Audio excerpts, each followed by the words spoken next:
it is about learning. So in order to change, to improve, to grow, to be on a journey of transformation of any kind, you have to step out of autopilot.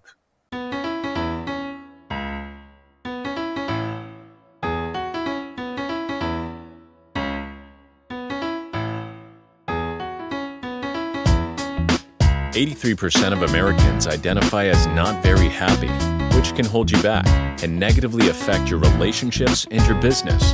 On this podcast, we discuss the proven steps to happiness so you can restore balance and rekindle your joy.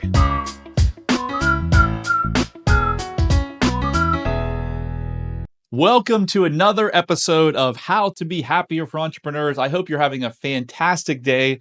We have a super cool subject today. We are going to talk about mindful movement with our friend Michael from Chile. Michael, welcome to the show. Thank you for having me. So let's jump right in. What is mindful movement and why is it so important to the human body and mind?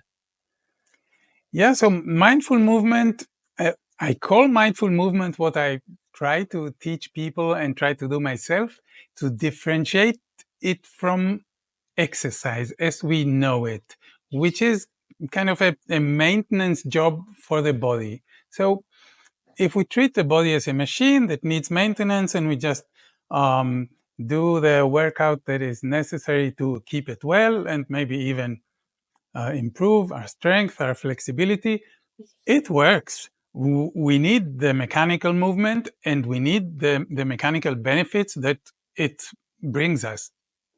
But we leave outside the mind, the fact that we're human with a magnificent brain. So it's kind of an insult to that brain. And I'm bringing these two things together, being mindful of myself in movement. So it works when I exercise. It works even better when I slow down, reduce the effort, and take a look at the small details of my movement. So it is not about exercising, which is, as I say, necessary. It's about improving the way you move, improving the way you organize yourself for movement. So you do that, you'll also improve the quality of your exercise, of anything you do. So let's break this down. So if you're walking to the grocery store or to work or whatever, can you employ this mindful movement while you're walking? Yes, of course. I mean, walking is great, and you have all of these apps that measure how many steps you take in a day. Yeah, we need all that, but you can. Which is most of us do this. Like you go with your earplugs, you're listening to a podcast or to music, and you think of something completely different. So you walk in a completely automatic way, which is the way that you learned to walk many years ago. It probably got fixated and became a fixed pattern in your brain when you were 2 years old. So you can walk, and it's great for you. But if you want to improve your walking, you have to take it out of automatic pilot and take a look at it. And this is what I mean by being mindful of yourself in movement. You can take out the earplugs for a moment. You don't have to do it always or 24 hours a day. For a short moment, just pay attention to the way you walk, the way your feet makes contact with the ground, which parts of the foot take your weight. How do the both sides compare to each other? You may find that you are not as symmetrical as you imagine. There are a lot of details there that you can, by paying attention, improve. So I'm going to ask you to walk us through in a couple minutes an actual mindful movement exercise. But before that, I want to understand again, how is it so important to the body that we take this time to be mindful of our movements? What is it actually doing for our body and our mind? What are the benefits? So, for one thing, we're whole human beings and we tend to forget it. So it kind of puts together these things that we consider separate. Mind, body, your soul, your spirit, Right. whichever layers of our being you want to take into it. And it is about learning. So in order to change, to improve, to grow, to be on a journey of transformation of any kind, you have to step out of autopilot. The things that we do habitually, they work for us. We do our life chores with many habits that we have already, and we need them. So it's not about getting rid of them, but if you want to improve them, if you want to go a little further, do things a little better, and take better care of yourselves, you must create this learning space once in a while where you actually take a look at your habitual patterns and upgrade them a little I, bit. I love it. As you're saying this, Michael, I'm thinking about people might have habitual patterns of coming home and drinking 3 or 4 glasses of wine, or, being pissed off when they're driving to work every morning. If you want to improve that, you got to do the same thing. You got to step back, be aware of, why am I doing these things? And is this what I want from my life? And how can I change it? And I know from my work that oftentimes that's from programming that was created like years ago, decades ago, when we were children. So if you're listening to this and you're like, I wonder if I have some of that program, do yourself a favor and your family and just take 3 minutes out of your day when this show is over and just go to unlocklimitlessyou.com/quiz. And it could be the first 2.5 minutes of a journey that could forever change your life in ways that you could never imagine. Because if we can get rid of these programs that are running us and they're not serving us, man, can life change as mine did. So, Michael, let's jump into. I want to learn about this. I love anything to do with the mind, body, and spirit. You're obviously an expert at this. Walk us through an exercise, if you would. Yeah, okay. So it's much better than talking about it. Let's see what it looks like. So we're going to stay seated. If your listeners are standing, it will also work. You just need to have a moment where you can stop what you're doing and be mindful. So if you're operating heavy machinery, it's not the moment. Okay, so take a moment and sit. If you're on a chair, if you're standing, it's okay. If you're on a chair, just move forward on the chair so that you can move, so you're not leaning back. You're at the front edge of the chair. And take a second to just sense yourself. So you bring your attention from the world around you into inwards. And then start tilting your head to one side and the other. So tilting, we call it side bending or lateral flexion. You want to create a curve in your spine sideways. So you're not turning. That would be a different movement. Your gaze is still forward. Okay, and choose a side.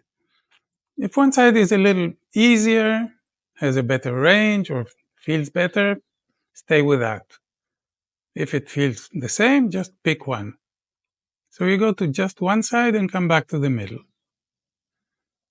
Okay, you tilt your head. You can imagine that especially your neck, your cervical spine does a sideways curve.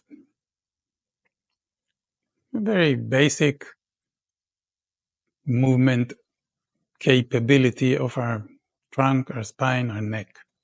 Okay, so now we're going to involve a little more of our spine, of our trunk. So we go further down. So when you turn, I'm going to the right, so it's the right ear that comes closer to the shoulder, and now the shoulder comes a little bit down, and the other shoulder lifts. So I tilt also my chest, right? So you make this a little larger without trying harder. You just want to involve, let's say, this part of your spine, your thoracic spine. So you can imagine that the curve that you're creating is larger and involves your middle. Okay, so take a rest and just listen for a second.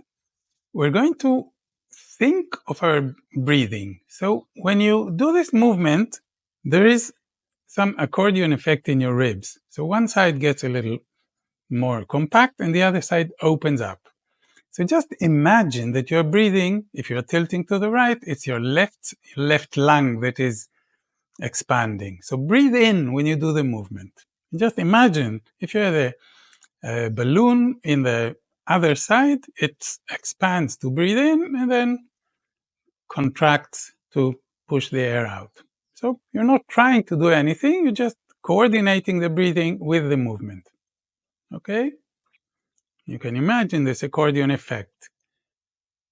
One side opens up, the other one contracts. Breathe in as you tilt, breathe out as you come back. Okay? You feel it, you imagine it, you're with your attention on what you're doing. We'll add one more variation. If you're tilting to the right, it's your left hand on top of your head and vice versa. So it's the side that opens up, you have your hand on top of the head.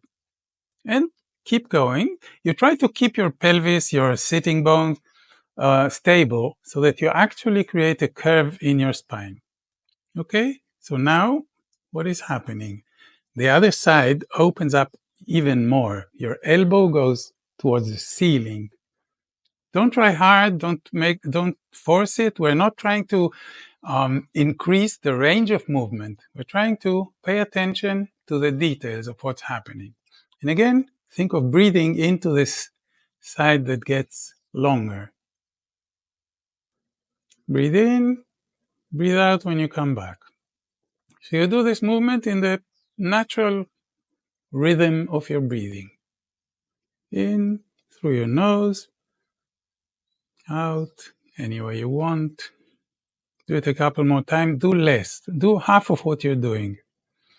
Just feel this opening up, this balloon inflating and deflating. One more time.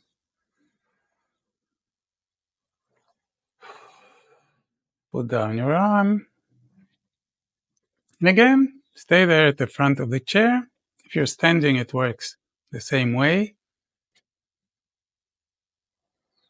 And take a moment to just sense yourself. It's possible that you feel some differences between this side. Now I feel as if I'm still breathing into this one side more than the other. It's possible that you feel the same or not. There's no right answer. It's just about sensing yourself and noticing what's happening. Okay, so this is it. Did you notice anything? Anything changed? Anything called your attention? Yeah, well, I had a lot of thoughts about the benefit. Like I was thinking to myself, first of all, if you're doing this, you're present. And so much of everyday life, we're in this fight or flight where we're thinking about the past and what went wrong, or we're scared of what's going to happen in the future. So if you do this simple exercise, you're going to be more present. I felt grounded. I felt relaxed. I was thinking it was almost like a combination of yoga and meditation. And I felt very grounded. So yeah, it was a very interesting exercise. Yeah, so I can tell you what's at the back of my mind, kind of in the background of this kind of exercise. My idea is not to give you a practice that you should repeat every day. It makes sense as long as you sense something interesting, that it still holds your attention and that something happens. So the practice that I offer my students is a different one each day. It's not this particular one. This was just a sample. So there is a specific action that we're doing. It's very clear. The instructions are very specific, right? It is concrete. It is not in the air. So there is some benefit in this particular mobility. In this case, we worked on the mobility of the chest, the opening up of the ribs. It may improve your breathing a little bit. It has some very concrete benefits. that are very small. I mean, we did it very short. It doesn't change your life. But imagine doing something like this every day. And then you're also practicing your skill of awareness. You pay attention, you become with time more sensitive to detail. This is a learning process. It is built a little bit on how we learned as very young children. When we were actually creating these habitual patterns, you have patterns of the way you breathe. You have this particular movement. Everyone has some parts of the spine that are more available for this movement and others that move like a block. It is um, we learned a way to do this, and we still do the same. And this is an opportunity to do it just a little bit different, to allow your nervous system to receive some new information. And it knows what to do with it. I didn't teach you anything that I know and you don't, right? We're just exploring. So I want to ask you about how this, if there's any correlation to nature. Last week, or this weekend, I should say, my girlfriend and I were in Coeur d'Alene, Idaho, for a speaking event I was invited to. And we went to this tiny town called Wallace, Idaho. And we took this 4-mile hike on what's called the Pulaski Trail. I didn't even know, but there was this huge fire in 1910 that burned like half the western half of the country. And this guy like saved a bunch of firefighters. And anyway, as we're walking up this creek 2 miles, and then we turn around and walk back 2 miles, we were so aware of what we were seeing. We stopped everything that caught our eye, and we were trying to be, just fully engulfed with nature. Does that have any, when you're in nature, does it have any component to it that's similar to what I'm talking about? I, I really love this kind of practice because you can take it anywhere you want. It is a practice of movement. You actually improve your mobility if you make a habit of it, but it's also a mindful practice. It's a practice of mindfulness. You learn to be in the present moment, to be attentive, to notice smaller differences, to keep your attention where you want it. I mean, there's so much noise around. We are more distracted than ever before.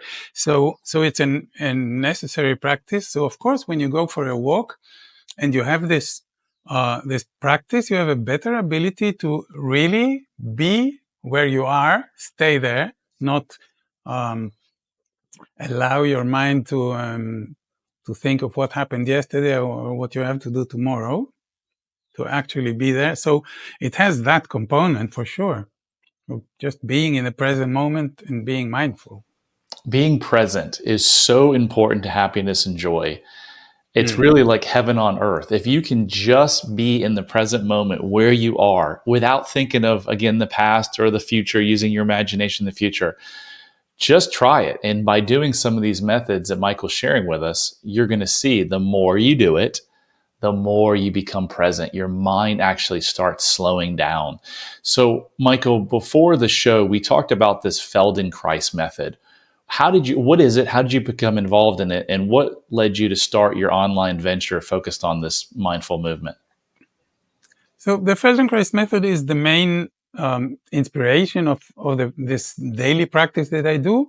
The traditional way of doing Feldenkrais is longer classes, like you go to the studio, you lie on the floor, you take an hour to explore, for an exploration with some steps. It builds up.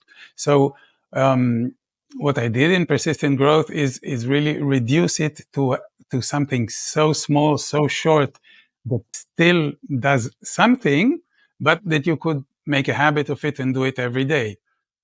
So the Feldenkrais method works with mindful movement, and it creates a learning space in which you can